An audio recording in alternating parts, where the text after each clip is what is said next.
Tema ng panitikan sa panahon ng Hapon. Sumisentro sa buhay sa lalawigan o pagsasaka o pangingisda. Ugali ng mga Hapon na pagiging tapat sa kanilang bansa at pagkakaroon ng dangal sa sarili at bansa.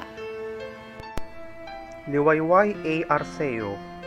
Si Liwayway A. Arceo, manggagatha, nobelista, mananaysay, tagasalin wika, at editor.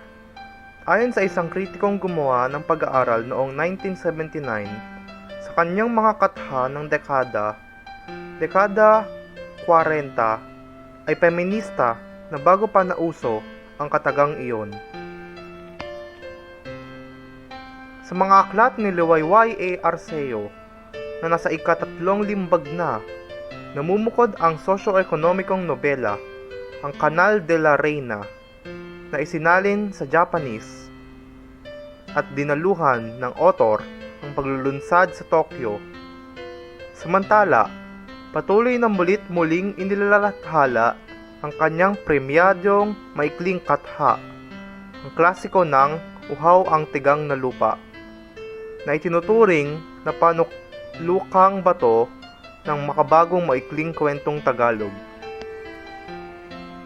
Ang dedikasyon ni Liwayway A. Arceo sa panulatan ay nagsanga sa panitikang relihiyoso at espiritual nitong huling 13 taon na nagbunga sa kanyang Catholic Authors Award mula sa Asian Catholic Publishers.